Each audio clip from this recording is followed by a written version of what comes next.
Hello दोस्तों, JSSC परीक्षा में एक बार फिर से आपका स्वागत है। तो आज हम लोग झारखंड सीजीएल के लिए और साथ ही साथ सहायक आचार्य और नगर पालिका के लिए हिंदी से संबंधित प्रैक्टिस सेट नंबर 2 को लेकर के आए हैं। ठीक है, तो चलिए हम लोग इसमें जो 1 से लेके 100 प्रश्न है सभी प्रश्नों को हल करना आरंभ करते हैं। देखिए, प्रश्न नंबर फर्स्ट है कि भारतवर्ष के लिए हिंदी भाषा का नाम सबसे पहले किसने सुझाया। ठीक है, option number A Mahatma Gandhi, B है बाल गंगाधर तिलक, सी है मदन मोहन मालवीय और डी है राजा राममोहन राय। ठीक है, तो देखिए भारतवर्ष के लिए जो हिंदी भाषा का नाम सबसे पहले सुझाए थे उनका नाम है राजा राममोहन राय, यानी कि ऑप्शन नंबर जो डी है दोस्तों सही हो जाएगा।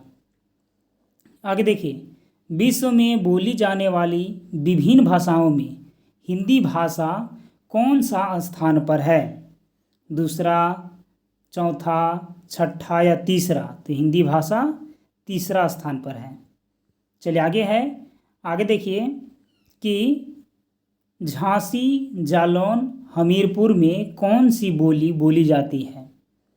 कनौजी, ब्रजभाषा, बुंदेली या मालवी। तो झांसी, जालौन और हमीरपुर के क्षेत्र में बुंदेली भाषा बोली जाती है। कौन भाषा? बुंदेली भाषा। आगे है कि भारत में भाषाओं का साहित्यिक विकास का क्रम बताना है। ठीक है, तो देखिए सबसे पहले संस्कृत, उसके बाद पाली, उसके बाद प्राकृत, उसके बाद अपभ्रंश, उसके बाद प्रारंभिक हिंदी। क्या है ये? तो यह है भाषाओं का साहित्यिक विकास। ठीक है, उसी का क्रम दिया हुआ है, तो याद रखिएगा संस्कृत, पाली, प्राकृत, अपभ्रंश और बाद में आया था पुरानी या प्रारंभिक हिंदी। ठीक है, तो ये वाला ठीक हो जाएगा। चलिए आगे देखिए, आगे है इसके बाद कि 21वां संविधान संशोधन द्वारा 8वीं अनुसूची में किस भाषा को जोड़ा गया था। किस भाषा को जोड़ा गया था? नेपाली, कोंकणी, मणिपुरी या सिंधी। तो सिंधी भाषा को जोड़ा गया था। कौन भाषा को? सिंधी भाषी को जोड़ा गया था। ठीक है, सिंधी भाषा को। आगे देखिए, राजभाषा नियम कब बना। राजभाषा नियम जो है कब बना था? ऑप्शन नंबर ए है 1986, बी है 1976, सी है 1966 और डी है 1992। तो राजभाषा नियम जो बना था वो 1976 में बना था। कब बना था? 1976 में। आगे देखिए, आगे है कि क वर्ग के कौन कौन से राज्य आते हैं। क वर्ग में कौन कौन से राज्य आते हैं? बिहार, हरियाणा, झारखंड, उत्तराखंड या ये सभी। तो ये सभी राज्य होते हैं वो क वाले इलाके में आते हैं। ठीक है, क वर्ग के क्षेत्र में। आगे देखिए, मातृ का तत्भव शब्द बताना है। ठीक है, मातृ क्या है? तत्सम शब्द है, इसी का तत्भव बताना है। माँ, माता, माई या अम्मा। तो क्या हो जाएगा? माई। क्या हो जाएगा? माई हो जाएगा। चलिए आगे देखिए, आगे है कि एक दंत शब्द क्या है। एक दंत शब्द जो है वह क्या है? योगरूढ़ है, रूढ़ है, यौगिक है या देशज है। तो यह है दोस्तों योगरूढ़। क्या है? योगरूढ़ है। चीनी भाषा का शब्द छांटना है कि कौन सा जो है वो चीन का भाषा है। तो जो लीची जो है दोस्तों, लीची वह कहाँ का है? चाइना का लैंग्वेज का है। कहाँ? लीची। ठीक है, चाइना का लैंग्वेज। आगे देखिए, रचना के आधार पर शब्द के कितने भेद होते हैं। तो रचना के आधार पर शब्द के 3 भेद होते हैं। कितने भेद? 3 भेद होते हैं। ठीक है, आगे देखिए, अर्थ परिवर्तन किस प्रकार की प्रक्रिया है। अर्थ परिवर्तन किस प्रकार की प्रक्रिया है? मनोवैज्ञानिक, आर्थिक प्रक्रिया, सामाजिक प्रक्रिया, इनमें से कोई नहीं। तो मनोवैज्ञानिक प्रक्रिया है। क्या है? मनोवैज्ञानिक प्रक्रिया है। ठीक है, आप सभी का आंसर कमेंट बॉक्स में अवश्य शेयर करें दोस्तों। क्वेश्चन नंबर लिखें और आपका ऑप्शन जो होगा वो लिखें। आगे देखिए, आगे है कि ध्वनि परिवर्तन के बाह्य कारणों का प्रभाव किन किन क्षेत्रों पर पड़ता है। व्यक्तिगत क्षेत्रों में, भौगोलिक क्षेत्र में, सामाजिक क्षेत्र में या उपयुक्त सभी क्षेत्र में। तो उपयुक्त सभी क्षेत्रों में पड़ता है। आगे है इसके बाद कि रूढ़ा और प्रयोजनवती किस शब्द शक्ति के भेद हैं। लक्षणा के, तात्पर्य के, अभिधा के, अव्यंजना के, तो किसका है? तात्पर्य का। किसका? तात्पर्य का। निम्न में से कौन सा शब्द शक्ति का भेद नहीं है? कौन सा शब्द शक्ति का भेद नहीं है? लक्षणा है, व्यंजना है, अभिधा है, लेकिन रस जो है शब्द शक्ति का भेद नहीं है। आगे देखिए, आगे है कि मेरे तो गिरधर गोपाल दूसरों ना कोई, जाके सिर मोर मुकुट मेरी पति सोई। तो कैसा है यह? करुण रस है, हास्य रस है, शांत रस है या श्रृंगार रस है? तो श्रृंगार रस है। कैसा? श्रृंगार रस है।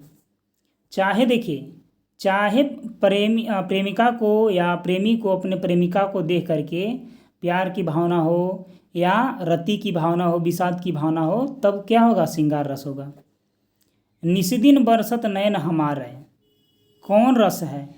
तो इसमें कौन सा रस है? श्रृंगार रस है। मतलब सपोज डैट कि किसी की याद में यदि नैन बरस रहा है तो क्या है उसमें दोस्तों प्रेमिका जो है वो प्रेमी के आस में नैन बरसा रही है, तो वो श्रृंगार रस है। आगे देखिए, आगे है कि वन बितान रवि शीस दिया फल भक सलील परवा, अवनी सेज पंखा पवन अब न कछु परवा में कौन रस है?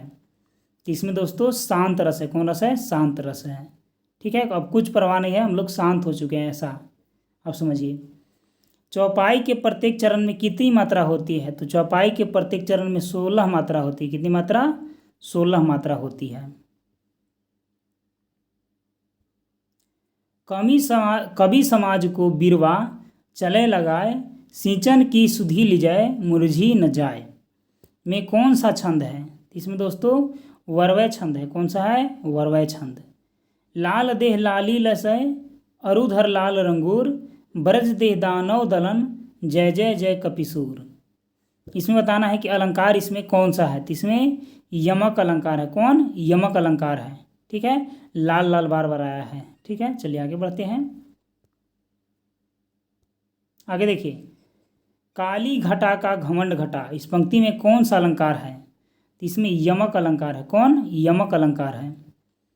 आगे है इसके बाद कि प्लेटो की रिपब्लिक का मुख्य आधार है। प्लेटो की रिपब्लिक का मुख्य आधार है ज्ञान ही सद्गुण है, सत्य ही सद्गुण है, सद्गुण ही ज्ञान है या सत्य ही ज्ञान है?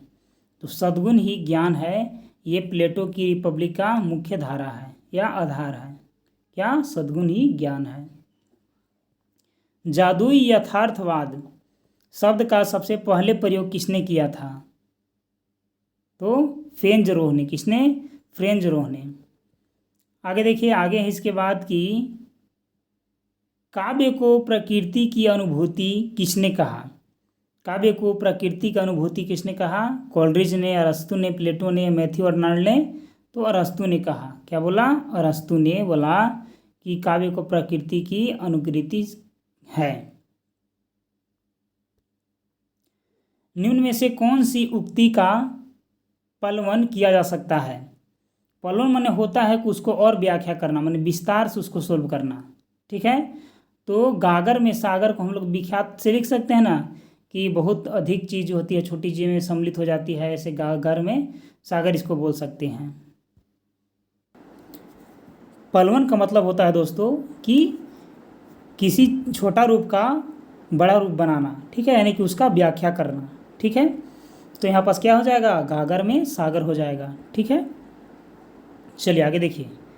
आगे है कि विद्यापति की अधिकतर रचनाएं किस भाषा में मिलती है? ठीक है, विद्यापति की अधिकतर रचना जो है वो किस भाषा में मिलती है? तो मैथिली भाषा में। ठीक है, कौन भाषा में मिलती है विद्यापति की अधिकतर रचनाएं? तो मैथिली भाषा में। आगे है कि कबीर की साखियों का मुख्य उद्देश्य क्या है? कबीर की साखियों का मुख्य उद्देश्य क्या है?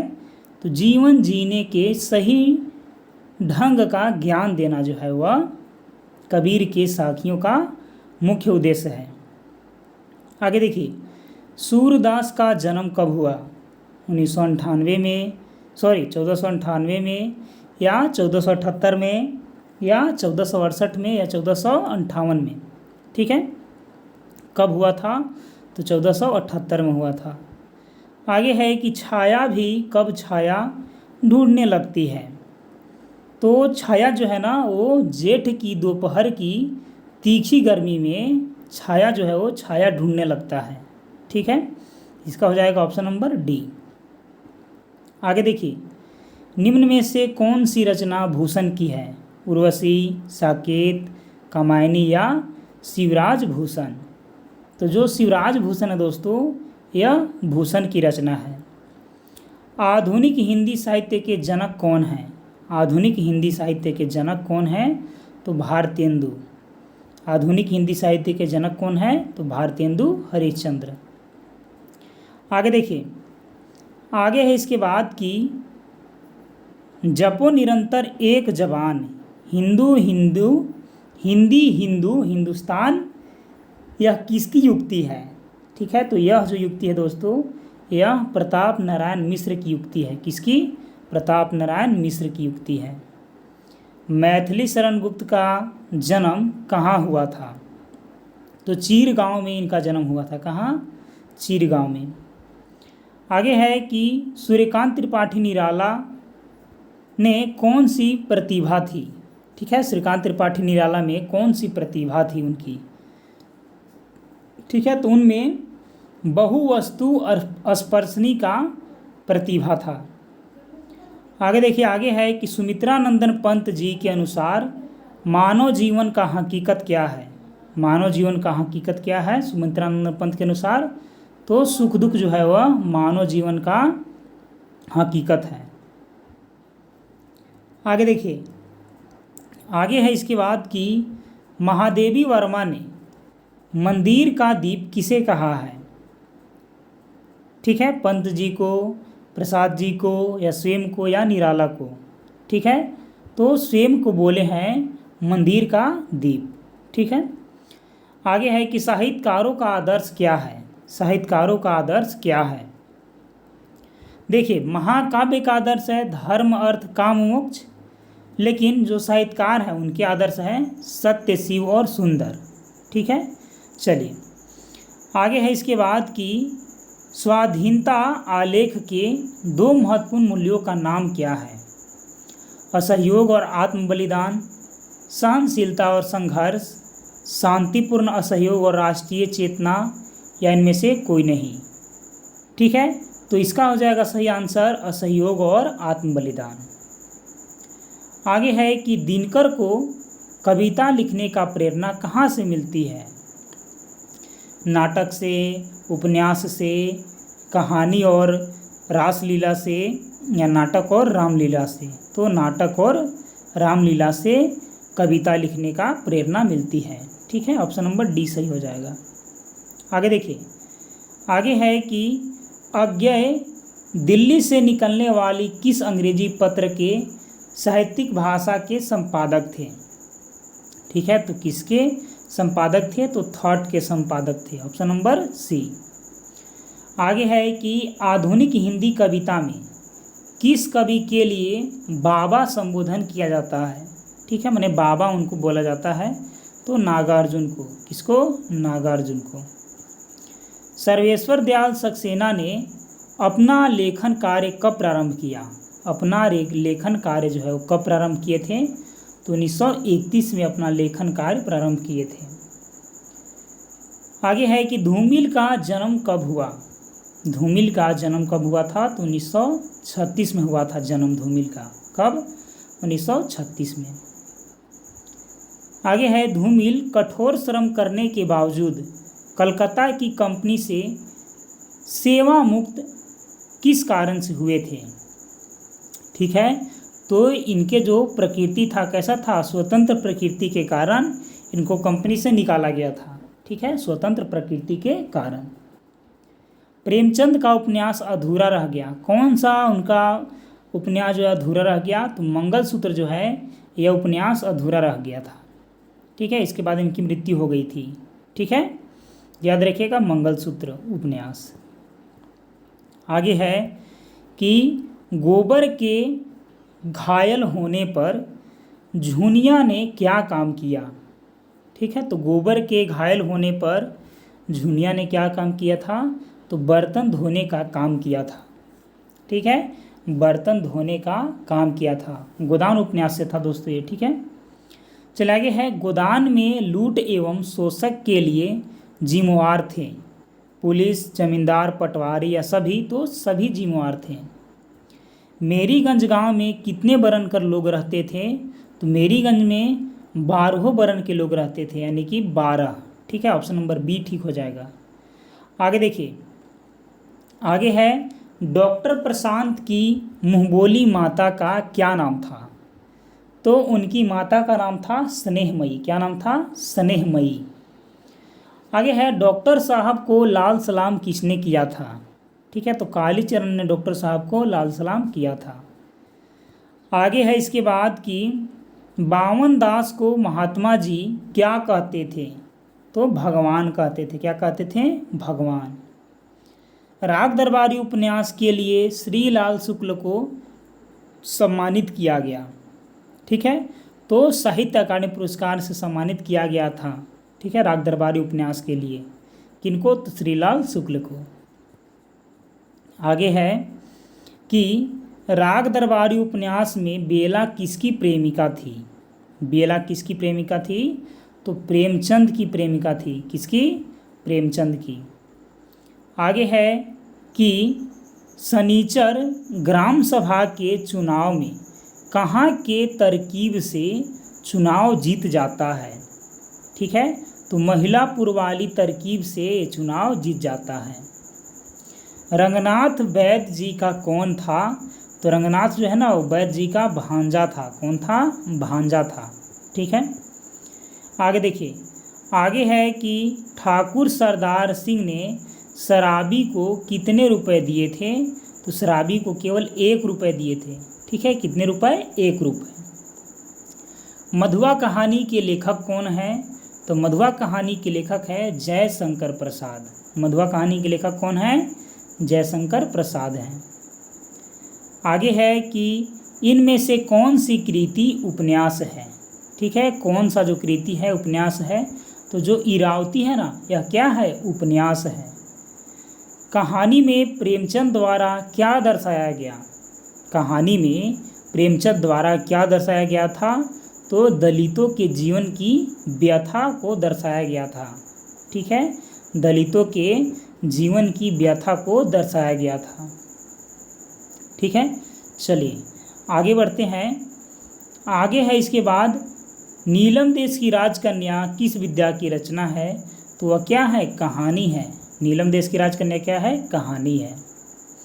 कहानी में दुर्दांत रूप से महल पर फन पटक पटक कर फुफकार कौन लगा रहा था? तो समुद्र।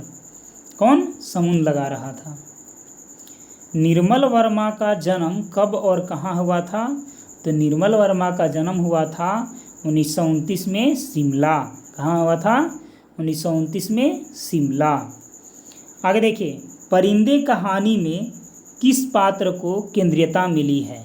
परिंदे कहानी में किस पात्र को केंद्रीयता मिली है? तो लतिका को केंद्रिका मिला है। ठीक है, किसको? लतिका को।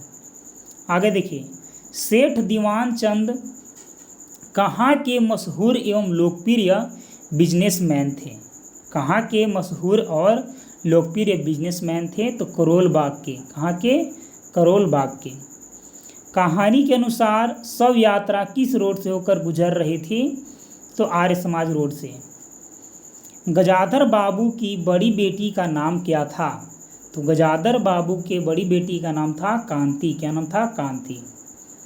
वापसी कहानी का उद्देश्य क्या है? तो वापसी कहानी का उद्देश्य है पारिवारिक विसंगतियां तथा बिखराव को इंगित करना। पारिवारिक विसंगतियां तथा बिखराव को इंगित करना। ठीक है, चलिए आगे बढ़ते हैं। आगे है इसके बाद कि ज्वाला का संबंध किस जाति से था? तो ज्वाला क्या था? अहीर था। क्या था? अहीर था। लाहौर में यशपाल का परिचय किससे हुआ था? तो लाहौर में यशपाल का परिचय भगत सिंह और सुखदेव से हुआ था। किससे? भगत सिंह और सुखदेव से। पिंकी क्या था? ठीक है, तो पिंकी क्या था? ऑप्शन नंबर बी, कुत्ता। आगे है, मिसपाल के रंग रूप पर किस व्यक्ति ने कोई ना कोई टिप्पणी हमेशा किया करता था। तो बुखारिया व्यक्ति जो था वो हर समय कोई ना कोई टिप्पणी करता ही रहता था। ठीक है, यहाँ पास ऑप्शन नंबर आप बी कर लीजिए। ठीक है, बुखारिया व्यक्ति। चलिए आगे देखिए, हरिश्चंद्र को भारतेंदु की उपाधि किसने दिया था। ठीक है, तो बनारस के विद्वानों ने हरिश्चंद्र को भारतेंदु की उपाधि दिया था। ठीक है, काशी या बनारस के विद्वानों ने। चलिए आगे है कि भारत दुर्दशा में मदिरा को किसकी कन्या माना गया है। ठीक है, तो भगवान सोम की कन्या माना गया है मदिरा को। ठीक है, चलिए आगे है कि अथक प्रयास के बाद जब भारत नहीं उठता है तो भारत भाग्य क्या करता है, आत्महत्या कर लेता है। क्या करता है, आत्महत्या कर लेता है। ध्रुवस्वामिनी निम्न में से किस कोटि का नाटक है। तो ध्रुवस्वामिनी यथार्थवादी नाटक है। क्या, यथार्थवादी नाटक है। ध्रुवस्वामिनी नाटक का पात्र शिखर स्वामी है। ठीक है, तो क्या है, वह मंत्री है। क्या है, मंत्री है। महेंद्रनाथ की कुल कितनी संतान थे। महेंद्रनाथ की कुल कितनी संतान थे, तो 3 संतान थे। सिंघानिया की तनख्वाह कितनी थी। सिंघानिया की तनख्वाह कितनी थी, तो 5,000 रुपये थी।